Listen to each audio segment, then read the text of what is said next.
So mystery woofer from Eminence is what I'm guessing. If anybody recognizes that part number. Oh, get this out of the way. And then let's see, 4 ohm. And then I guess that's some other part number or whatever. So, and this was, I went ahead and pulled the screen out. And again, I like this. This is nice and big and everything like that. It looks like a 3-inch coil. Yeah, 3-inch. And then just a regular paper cone, rubber surround, cork, front gasket, and then let me show you the enclosure real quick. All right, here it is. So it's hard to tell with the back because I covered up, we just used a piece of wood and then we put a terminal on it to cover up the back hole where the amplifier was. The plate amplifier for it died and the woofer was still good. And then I went ahead and just put I think the Jizz Llama one looks really good. I'd love to find the grill. This grill is probably in the basement somewhere if anybody recognizes that, but it's just a sealed box. So it's, you know, you want to add a little bit of bass boost to it, but that's the box. A little shot of the GONZO Juniors. We got those going. Pretty flowers. The red frame ones are the dual 2s, and then the gray frames are dual 4. So, and then there's the big white power one. Well, now this is bugging me, so I'm going to go down to the basement and see if I can find it. So,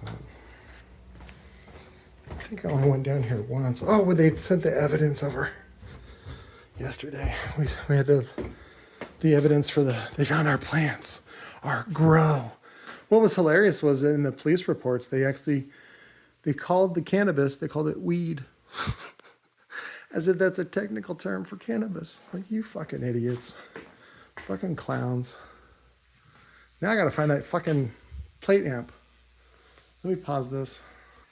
They left a whole bunch of evidence in the trash, dumb fuckers.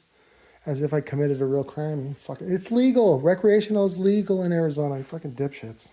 I did find more of these bandpass boxes. These are the Bose bandpass boxes. They used to go for a good little bit, but the market for them has kind of dwindled. I want to do like 4 of those in the pickup truck. And so it'd be like 2, 4, 6, 8. So it'd be 8 6.5s. Basically, it's a fuck you guys to your bandpass box. I'm like, I'll show you what your bandpass box is good for. I found this Velodyne one. I don't think it's a Velodyne. Which one is this? It's a serial part number. 890040. So I don't see any other high gain servo. Tandem 3-inch. No, it does not have a push-pull motor. So it's not that one. I like this one. This one's really good. I don't like the heatsink on the inside, but you know, whatever. It's a good little Onkyo. It's good for like 50 watts, 100 watts. I think this is it. EV. That would make sense. SX. Is that an A? Alpha 250. Bet you it's this one. 175 watts continuous. That's consumption though, so it's probably 150 watts. It's a little oversized heatsink, which is what you want. What else?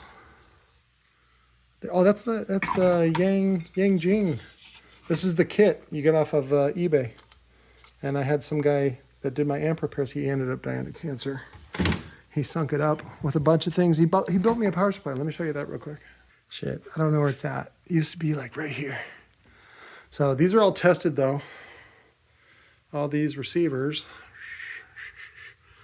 And again, this was all just stuff that I did as a hobby for extra money. I went to Goodwill. We'll find a good deal on these. You know, you get them for 20 bucks or less, 25 maybe, 30. And you can double your money on them. And also they're good for just setting up. I like to use them for master slave, where you use like the nicer one with the surround sound for the mids and highs. And then you use the slave one to power the subwoofer.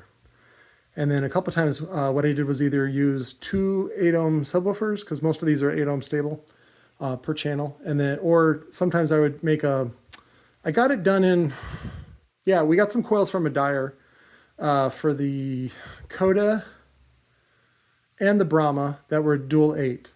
And then what you do is you just put 1 channel on each side. It's fine. They don't fight each other. I don't know who started that, but that was a dumb rumor I heard back in the 80s. You can't combine signals, they'll fight each other. No, you're dumb. I'm sorry, there's that other Bose one. So it's 1, 2, but we might we might mix the races and put them all on the truck anyway. I just like it because it was white and it matches the white truck. That's all. Well, we found it. So, oh, I'm gonna take these. These don't need to be down here anymore. It's like they left the drip pan. Like, really? We just put those drip pans underneath there. I got nutrients if anybody wants to buy the nutrients. More nutrients. Is there any more tools down here? Did they take the other nutrients? No, they didn't even take the other nutrients. So we got this stuff. This one, this one, this one, this one, this one. And then the two clones, the hormones. So, I wanted to try it since it's legal. But the return on investment is forever. God, I had them vegging for like at least 6 months. Because I didn't know what the fuck I'm doing. Like, I don't know.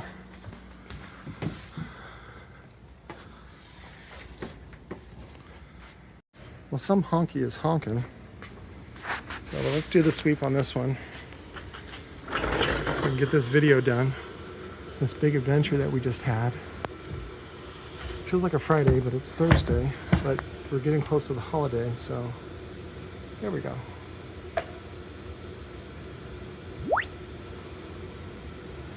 Pretty good. FS is 24, nice and floppy. Good see, real easy, real floppy butthole. And then we'll put that on. And lift it up so it's not clogged on the back. I need to really build a jig. Look how peaky that is. The QTS is going to be really low on this one. Now, it's funny when people sit there and say, oh, you want a low QTS. All that just means is it's floppy and the magnet is not strong. That's all that means.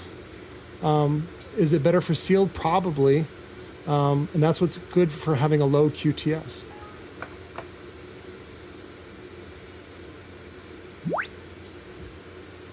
Yeah, QTS is 0.2. If you want to round up, 0.21. If you want to round up. See, look at the VAS for a 12, 5 cubic feet. So this would be good in a sealed enclosure. And then in order to get the bass response that you want, in the 20 and 30s hertz, you just use a little bit of the bass boost. So I'm going to go online and look at what EV did, and I'm sure it's old enough where they have a manual or something to say. A lot of times they'll put like an EQ circuit built into it to compensate for not being a ported enclosure. Being a sealed enclosure helps be smaller, because again, if you want to play to 24 hertz, you have to have a 5 cubic foot enclosure, and that's not possible or practical. You certainly don't want to ship an enclosure that big to a client, and so you can use a nice floppy subwoofer. In fact, I would love to zap this and then test it again to see how old, if age has affected this ferrite or not. And then got a good booger. And then we zap it and then test it again. So we'll do a follow-up when I get the new coil hooked up to the magnetizer. God damn it. I was putting all the fucking videos in CapCut, and that's not the one. The EV is like some other two-way. So I gotta find the other fucking amplifier. I'm gonna go nuts. Found a fancy Sunfire enclosure. If anybody's interested in that, I'll do this one for $50 shipped. Yeah, a little dusty. Found a PSB with Bash. Where's Bash? Bash, which is just a Class D circuit, that's all. Very compact.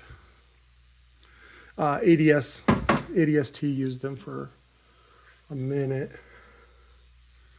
You guys see anything up there? Let me see. Oh, I can see. No. I picked this up for a song. Pinnacle. I think it's it's got a passive radiator. Probably a 200 watt amp.